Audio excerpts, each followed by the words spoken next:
Welcome to another one of Talking Music Business with Carol Dorsey exclusive interviews. Today we will be interviewing the hip-hop artist all the way from Ann Arbor, Michigan. Hey, you know, we expanded with my show and with my creativity. We will be interviewing today the artist known as GQ FoSho. He comes a long way in this business. He's not new to this, and I feel it's my job to introduce you to him so he can give you the techniques and the things that he has done to prosper in his career. So here you have it, another exclusive with Carol Dorsey and GQ FoSho. All right, here we are, having our first interview together with Talking Music Business with Carol Dorsey. All right, now we're going to get deep. I'm going to go way back, and I'm going to bring it up to today because this is what my show is about. It's about getting the knowledge that these artists need and, you know, finding out, becoming in tune with the artists. Not only this interview will, you know, go out to artists to help them understand the business, but also for your fans to get to know you, who you are, and, you know, what you got to bring to the hip-hop nation. So, first and foremost, your name? Quanell Everhart, GQ FoSho. Oh, all right. Now, what made you come up with the name GQ FoSho? Well, originally in, you know, the school days, everyone called me Q. Of course, my name is hard to pronounce. So, one of my favorite movies was actually Juice. Yeah. And, you know, he went by GQ. Of course, he was Q, but went by GQ. So, I kind of put that together, but had to put the FoSho on it to kind of give it its original, you know, first and last name. Yeah, to seal the deal. Okay, that's how you went about it. Okay, with this industry, I go deep in, and, you know, with your career being another hip-hop artist out of Detroit, when did you start? Well, when did you decide that you wanted to be into the music industry? You know, it started at a young age, you know, either battle rapping with other guys in school and freestyling over other guys' music, and from a young age I just, you know, looked up to either Rap City and other entertainers, and wanted to learn more of the business side, not necessarily just to be the artist, but learn how to make money off of it. Of course, of course. You know, everybody want to work on their own schedule, so, yeah. You know, I just wanted to learn the business and figure out ways to make money, because of course not everybody can do it, so it's like a sport. If you got a gift, you know, somebody has to teach you how to learn how to make money off of it. Yeah, for sure, for sure. Now, to come off that, now, everybody goes through it, and I always got to get this here, because in this industry, you start from the bottom and you work your way up. When was your first record you decided to go record it? You know, I'm mastered in the trunk that is going to the basement, and say, no, what, this is me. I'm about to go try this here. When was that? Yeah, it definitely was either high school, early, probably maybe my first year in high school, freshman year. I used a karaoke machine. I used to take tapes, instrumentals, and put a microphone to my stereo and just record over other people's beats. And I remember one song I made, and I brought it to school, and, you know, people playing it, and they, you know, and that was like my first little hit. You know, I slowed it down or did whatever I could do to change the beat, but whatever I could do to get it on that tape. Once I got it on the tape, it was official. Yeah. I remember one time I actually put a VCR camcorder and just was rapping in the crib and took it over my dog crib, put it in, and I'm like, this is my premiere. Yeah. So yeah, whatever I could do to just I mastered that. Getting in a career, just going with the flow. Well, how did your potential fans and your friends perceive that? How did they accept that? You know, it's always been positive. You know, everybody's, you know, either looked at it as I've had a gift or been telling me I've been talented at it or good at it. So it's always been encouragement. You know, even, you know, I've been doing it as long as I have. You know, people always either see the persistence in me never to give up, and, you know, because you do got to change with the times. Of course. You know, so I think that was, you know, one of my what should I say, advantages of doing instrumentals at an early age, is because I changed with the time of, you know, kind of rapping songs to other people's beats, so you kind of can change with what's popular at that time, or kind of even be ahead of the game. So. Oh, that'll work. That'll work. So that was your showing that this is it, you're going to pursue it. Also, outside of that, you know, still work and do what you do, but pursue your career. When did you first decide to go in the studio and to make a studio record? That real record said this what it is. Yeah. It's time to go in and record it for real. Yeah, it was about 8 years ago, 8, 9 years ago. You know, I kind of thought about it and went and, you know, I wanted to purchase a beat from the studio and really record it just to have that crisp sound. I didn't want the basement, you know, the distortion of the song. So it was about 8, 9 years ago. I went to a studio, Scurvy Nation in Ann Arbor. Okay. And I bought the beat, and it was actually my hit single, Heat It Up and Cool It Down. I did a video for it and everything, so, you know, people thought it, you know, it was a radio hit at the time. You know, at the time I didn't necessarily have the avenues or the resource to get it on the radio, but, you know, the quality, people definitely, you know, could notice the quality had changed. Oh, that was good. Now, I'm a catapult a little farther back. You had a tragic situation in your life, a near-death experience. As you was growing up as a kid, you know, did that play a part of you making a decision on your career? Definitely. You know, when I was in high school, you know, I was kind of moving back and forth between my mom's and my stepdad. Kind of got in trouble a lot at school. So during the times when I wasn't in school, you know, my mom was like, you're going to have to do something to be out of the house, whether it's work or do something. At that time, I had a side job where I would, you know, go and work at this golfing range and pick up golf balls. So at the time, I was staying with my brother, who was dating a stripper in Detroit, you know. So some nights, I would ride with him to Detroit, pick up his girlfriend 3, 4 in the morning. And at the time, the next day, I had to go to work. So I was very tired and kind of dozed off behind the wheel and got into a head-on collision.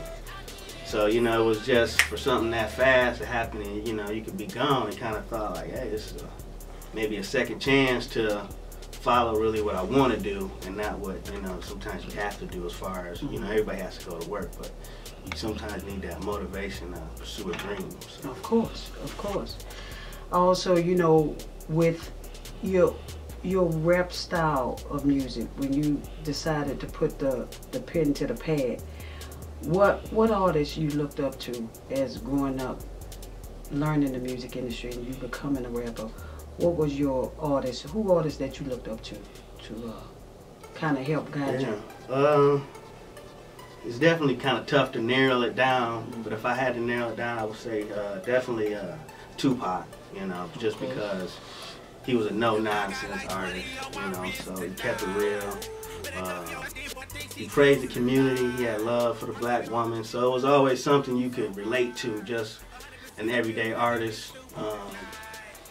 I actually have to say, to your nephew, BG, you know, checking out some of the interviews and stuff, that's also was definitely, you know, something to know, you know, to learn about you, but he inspired me in a way because it was something different, you know, where they came together from a neighborhood, but they weren't the Bloods and the Crips, you know. So it was like they something separated. It was somebody mutual, because he always would say the heart of the streets, because he kept, you know, the real street niggas respected him. Yeah. For his musical style, and they saluted him for that. So yeah, he was in between. It was never a side. And it was, you know, you didn't really necessarily have to know or had to been there to know that, yeah, it was real, you know. So. Especially growing up in Ann Arbor, you know, people might not have heard of it, but, you know, there's projects and stuff everywhere. So, you know, our guys, you know, we kind of came up with our own stuff, you know, and did our own thing, you know. So you definitely could relate to BG and Cash Money, you know. Yeah, of course, they came a long way. Rich, you know, so. Hey, that was the life. And yeah, to bring up Ann Arbor, you know, Detroit is the main city of Michigan. Growing up in Ann Arbor, you know, how's that like? You know, I think in a way it's a tough, but it you know, it kind of molds you for how the world is. You know, a lot of people could look and say, you know, it's a white town, or, you know, they kind of got a perception on how it is. But, you know, every town has its, you know, its hoods, its suburbs, you know, and, you know, it don't nothing change, that they gonna still treat you the same way. So you got to kind of learn how to blend in, you know, especially being on a campus like U of M. You know, when you're a high school student, you know, you want to get that money, so if you gonna party, you got to look like you belong in college, or you want to, you want to wear the polo or the Nautica and really dress up. So sometimes getting a thing. So sometimes even though you was hood, you had to sometimes put on and get corporate on sometimes to blend in. So yeah. And that was good, but especially being a suburb of Detroit, I had people down here, and you gonna shop, you gonna, cause you gotta have your swag on point from Detroit, cause what I mean, if you ain't on point, then you just whack. So, yeah, they are. They about that balling, man. I salute Detroit. They about that balling, man. They about that balling. I can come down here shopping the city and go back to the Deuce and be a year ahead of time. When them come out yet, you ain't seen them, Yeah, that's what. So, yeah, the smaller cities, they do look up to Detroit, and it's like I'm saying, musical talent is everywhere. So that's good that I'm able to actually work with someone outside of Detroit that can bring another style of music to the hip hop industry. Which you speak on, your reality driven verses. What you mean for is that? Because the music industry, we know that the hip hop industry came from the streets and reality and stuff, and music today has been dummied down a lot, but it is making money. But what you mean on your side with reality-driven music? Just growing up, music was always had an influence in my life, whether it was Yo MTV Raps and 106 and Park, the video. So you always, when you listen to it, you gotta listen to it to relate to your life. And a lot of the new artists or this new wave of music, when they come out, they already at this level, which not everybody's driving Bentleys and these fancy cars, Lamborghinis and all this stuff. So sometimes you can get lost, when you really, put aside the beat and you start listening to the lyrics. So not everybody's on the Molly, or the drugs. So there's no the Molly, boy. Yeah, it's just up sweating. I don't know what they're coming up with now. Sometimes it's no message, or there's just no real struggle. There's no everyday story, because I was kind of a storyteller, like Scarface. I looked up to a Scarface too. He kind of told stories, or every song had a different I salute Scarface. feel to it, So the new, some of the, I don't want to say all the new artists, but I just think, the real is just kind of some of the everyday struggles, where it's just not, I'm a millionaire, this is how I party, but necessarily how I got here. Some of the Tupacs and, some of the artists like Nas, as an artist, or when you have fans, they like to see the progression in you, If you kind of started from the bottom, I mean, if that's a theme now, you have to be at the bottom at some point, especially if you hood or if you came from the streets, you just necessarily just all of a sudden live in the mansion, nobody never heard of you, so. I think some of these artists need to still necessarily get back to the roots, maybe, get back to the minimum wage hustling and, get back to the balls and the quarters, or, everybody can't be doing keys and all that stuff. It's what it is. It is what it is. That's real. That's what I like to hear. With you have your first mixtape out. What was it called? Cool It Down. All right. Cool It Down mixtape. Why you called it that? It was from the single, the Heat It Up and Cool It Down. So I just kind of used that theme of just to cool it down, winter theme, but also that mentality, us as, black men or just in general need to just tone it down just a little bit, like we would turn it up, we can heat it up, we can go hard, but sometimes you got to cool it down too. Yeah. So I thought at that time, it was just it was the more chill message, we can, what I'm saying, get money and do it the player way. Okay. That's kind of how I came with the Cool It Down. So what songs on there that you feel that your fans or your new fans would be interested in on this mixtape? Name some songs that you did that you feel that everybody, you got the female song, you got the street, you got the radio. Name them to me. What you got? If they go back, I got some new ones. Already, this Cupid is something that's for the club tip. A little bit of a female song, but the fellas, when you get out, you popping bottles and spending money. You can just vibe on that. Also got another song that's called Plug. And it's kind of about networking and working with people to kind of get to that goal. That's your street record. Yeah. Everybody always got that female driven. Yeah. You got that street. You got that club. You got that radio banger. So that's your street record? Yeah, I guess I would say that's definitely a street banger. That you know, plug, so they'll pop hustle, in the trunk. So that saying? means the dudes will ride to your mixtape. They'll ride to that song, pop it in the trunk, and be vibing off. Yeah. If they ain't really up on it, it might put them up on a few things. You know, just. You know, it's just that real life plug, and you know what I'm saying, and getting it moving. You know, the dude that actually got the beat was from Chicago. Okay. All right. That produced the beat, so it kind of gave me that idea of plug. You know, because I kind of made it a Michigan and Chicago connection, where you know it was like I plugged in with my dude from Chicago and brought it back to the city, and then I just kind of just went and ran with it from there. Oh, that'll work. And so, what about radio? You got a radio-friendly record? You think that radio can accept? It was actually that Cupid song. It got a few spins on the Grits and Morning mix. It was definitely a club banger. You know, we edited it down. A lot of my songs, I really try not to use a lot of cuss words. You know, that's the best way to be. Disguise and use something different. You know, so it can always be radio-friendly, even though it may be, you know, a street or a trap song. You know, it's still not necessarily where if you had to take a word out, you're not necessarily losing what I'm saying or losing the content of the song. So I try to keep them all kind of not a negative, fucking this, you know, all through the song, where if I had to bleep it, you wouldn't know what I said. Of course. You don't need no bleeped out record. They got too many bleeped out records on the radio. It ain't a radio, they just... Yeah, you just go with the flow. It gets hot in the street and it do what it do. Now, speaking on that, you have a second mixtape that you gonna be dropping soon, correct? What's the title of that? That's the Get This Money mixtape. What we should expect on that?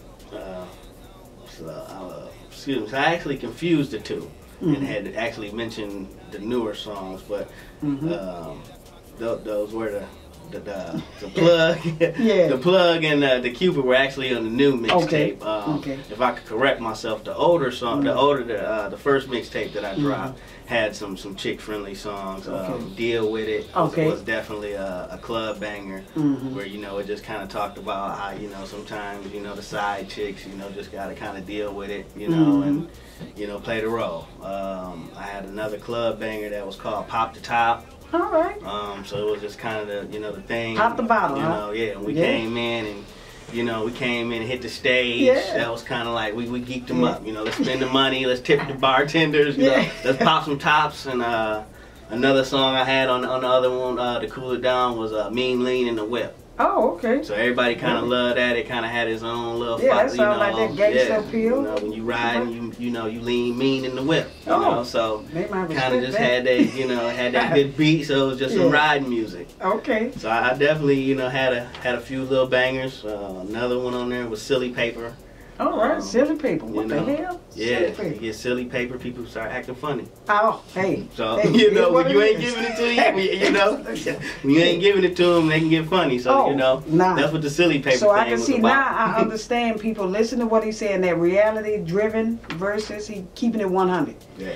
He keeping it 100 with what's going on, because when you get to Silly Paper, people start acting funny and all that. You got to make it to provide for yours, not to just give freely. You know, sometimes you give to people that do something and work for you, not just to blow. Yeah. You know. Yeah, respect the game, man. Respect the game. Now, with the music industry today, a lot of music been dumbed down. How you feel about what is happening with the hip-hop side of the industry? What's your thoughts on that? Like they kind of say, history repeats itself. I think it's probably not getting the response that it would like, so it probably will be resorting back to some of the foundations of what it started with. I don't get into the skinny jeans and a lot of that stuff. Not that I sag all the way down to my knees either, but I definitely like my pants comfortable. Yeah. So I mean, it's definitely a younger trend. So you never really can predict where it goes. You just kind of take pieces of it, and put it to your music. If I was to be mainstream, I would more necessarily hope mainstream adopted my style and not necessarily made a mainstream style. Okay. So how you feel about the artists today in the hip hop industry that's charting? They got a few of them that's charting today. How you feel about it? Name the ones you like out there. Yeah, I definitely, when it's trending, you can't knock it because you know it's popular. And you know, with a lot of the social media, you know, it's about not necessarily people just being a fan, but they have to follow you. And a lot of people confuse fans and followers too, because you know, a lot of people can like your music, but will they follow and support you enough to go buy it? So you know, listen to what he's saying. Show. I'm so happy you said so that. You know, you gotta applaud anybody that's on the radio doing their thing, because they've tapped into what they're good at and what works for them and what works for the people that's supporting them. True. You know, so you know, if they doing their thing, you know, I definitely kind of study it. If it's a type of beat, you know, if it's a type of tempo, if it's a club banger, you know. So, you know, it's a lot of new artists out in the game. You know, the Meek Mills. You know, you don't necessarily have to. He that borderline street. That's what I'm saying. That's good. He's another form of hip hop with that street mentality from the old school, like the BG era. But yeah, he that borderline street. Meek Mills. Yep. So, but you know, just you know, even touching base on the home base, you know, Detroit artists, you know, I really feel they got, you know, they foot in the door, you know, because they got a unique sound that everybody's, you know, liking and feeling right now too. Of course, you know, it's starting to break out finally. Yeah, you know, it's taking a while, which has been overdue. It was, you know, that's what you call that talent that they say that underrated. Talent that people haven't got on yet, but they finally picking up. And I'm glad because they caught the Atlanta sound, the T.I.s and the Young Jeezys and the Rich Homie Quan. He went and knew the Amigos. They caught that, and you know the New Orleans style. You know that's the Cash Money era and the No Limit era and stuff like that. Then you got the Rick Ross from Miami, Florida. You got the Florida. Doing their thing, and now that you know that Kid Ink, he's from California, so he's really surfacing up with his music and everything. Speaking of, you know, California and how they jumping off, how you feel when you know the record that Kendrick Lamar came out with? You know, that was the diss record, and he called out a lot of artists, and he wasn't just the rap game.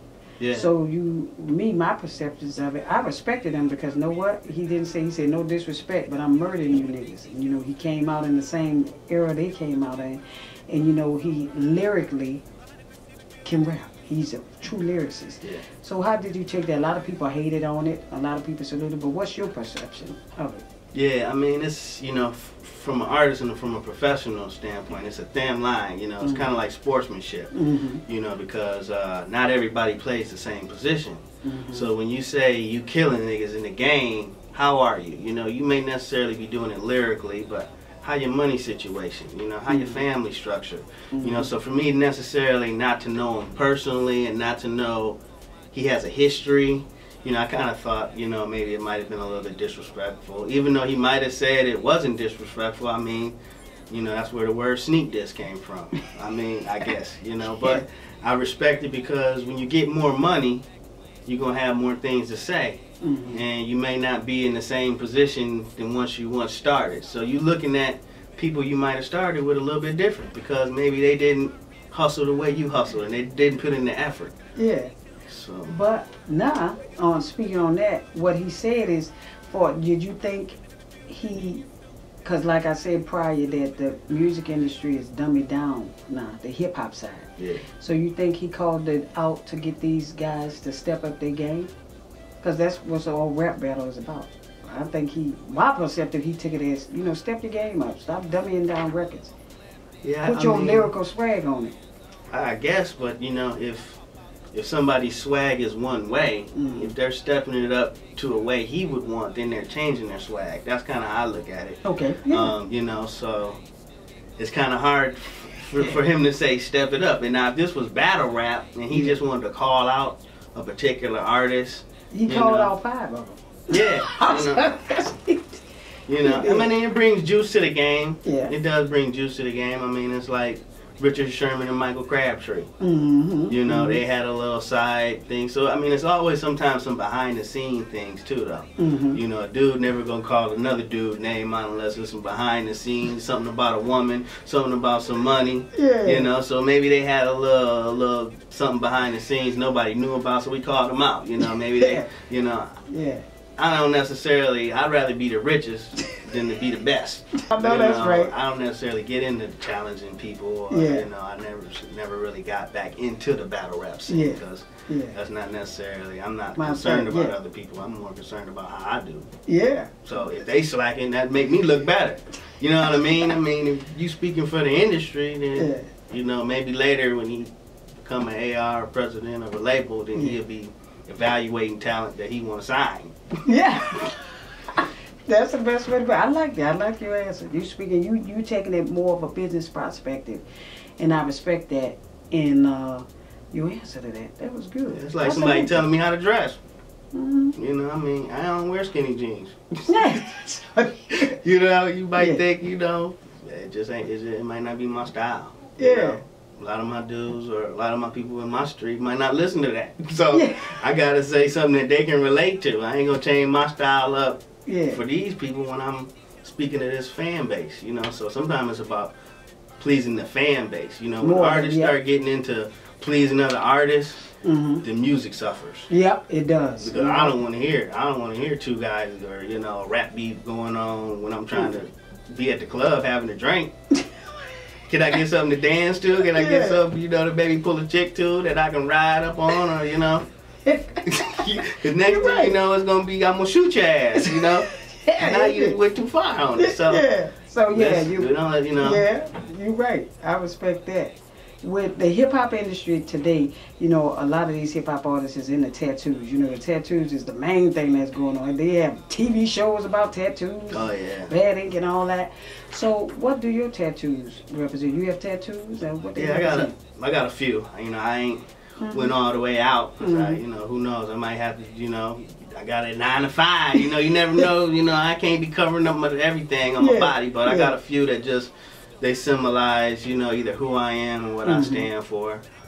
My first tat I got when I was 18. Okay, of course, you had to get legal. Yep. You know, it was kind of bring your mama. Yep, I did. You know, I didn't bring her at the time. She didn't even actually believe it was real. Yeah. So I got a tattoo, GQ, right on my arm. So that was the first tattoo I got. And she's like, that ain't real. I'm like, oh yeah, it's real. I'm 18. I paid for it, cash money. They ain't, you know, they carded me and whatever. And then my homeboy, he's an artist. And I let him do my next tattoo I got. I really only got 2, but it's a series of things.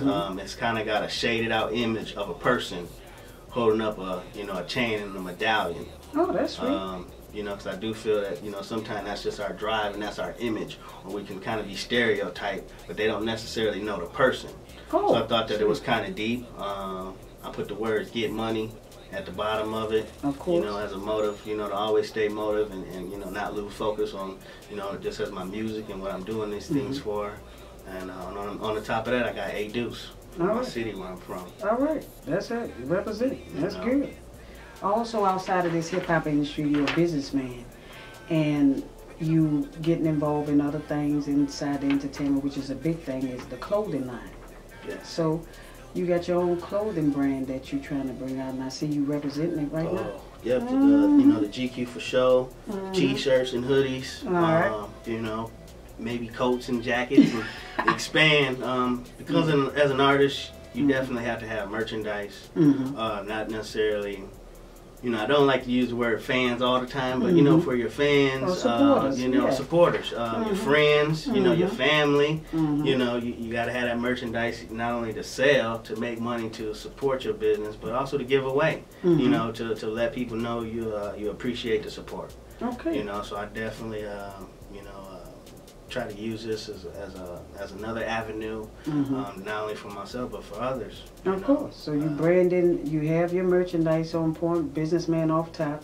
Your music career is going at a steady pace and working its way up. So that's good. It's good to know that these artists need to not just stick to one level.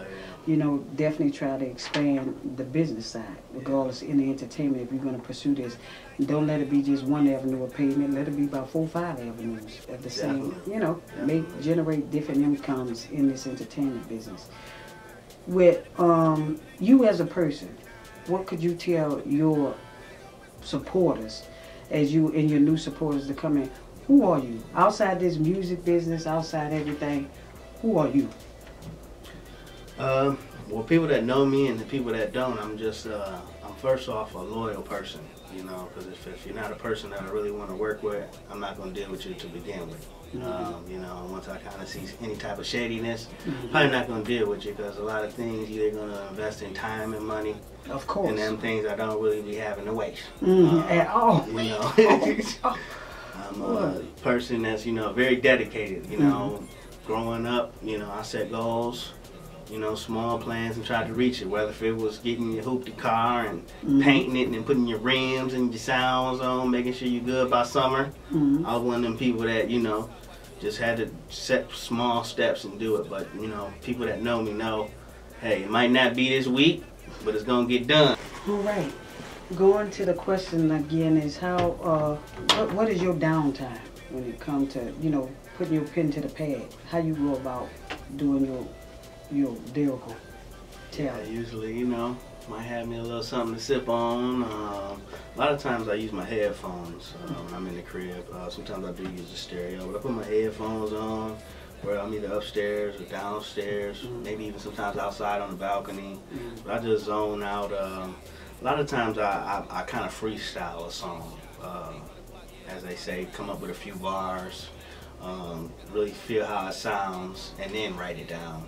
So a lot of times songs that are just rote, I feel they sound rote, where everything doesn't have that slang, doesn't have that ad-lib or that punch in it. So a lot of times I really come up with the song in my head so it sounds more natural to the beat, and then I write it down and it's already actually done. Okay, that's sweet, that's sweet. So how you come up with your topics? Is it riding, or you watching TV, or you just seeing how you feel? And you feel like just doing it? I actually listen to the beat. You know, I figure every beat, you know, the melody, if it has the piano, the guitar, whatever's in it has to be played to a certain key. So I really sometimes, you know, it might even take me a whole day, you know, but I really just listen to it and listen to it and listen to what word is it saying a word, does it have a theme in it, you know.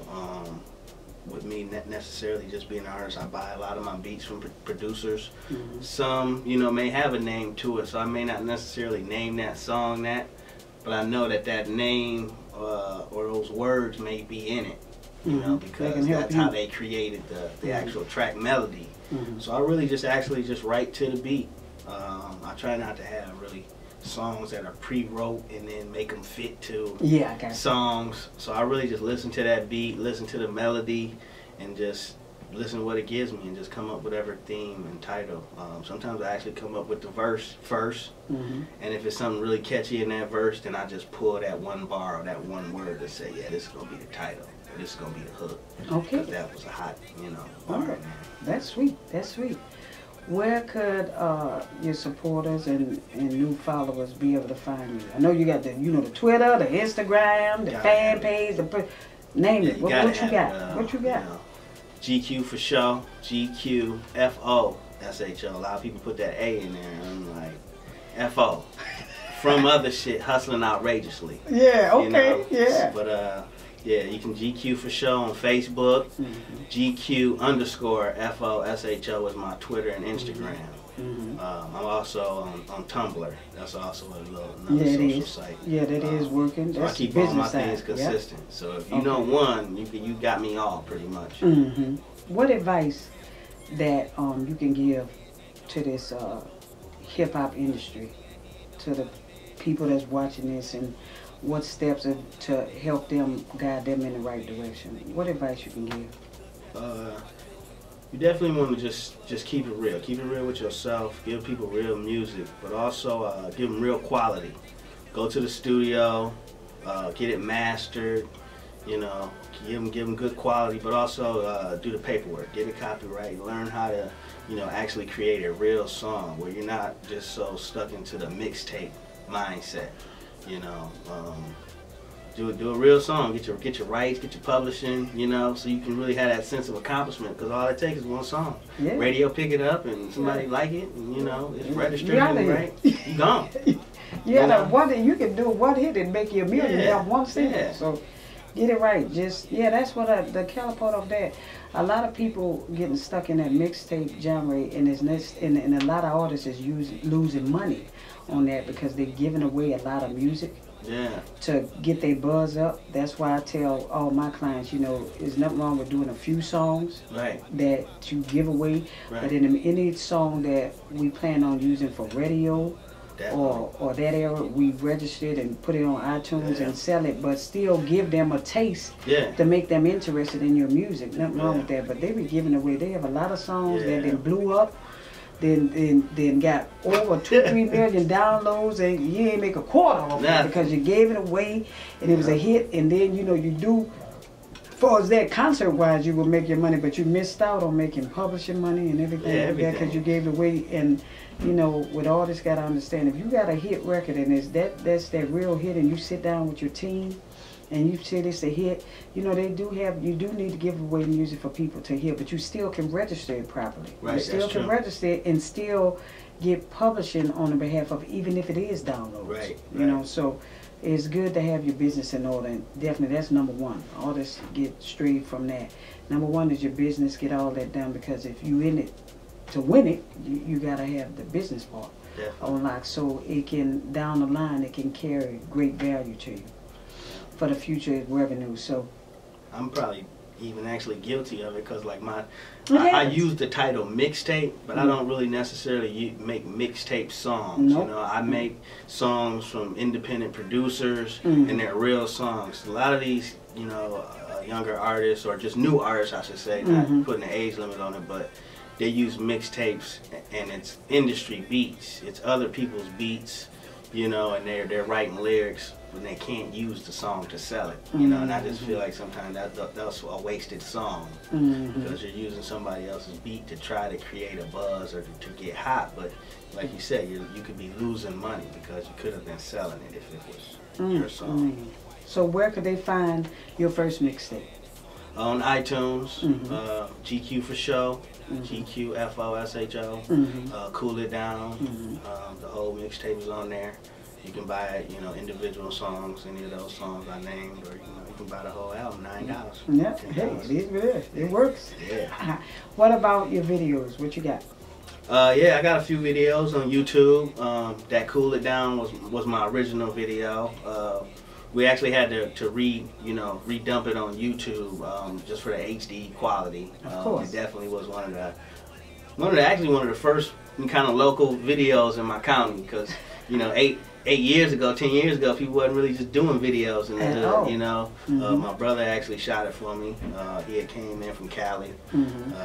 He has a degree in that, so it just actually kind of just worked out where, you know, that was my first video shot. That's the Cool It Down.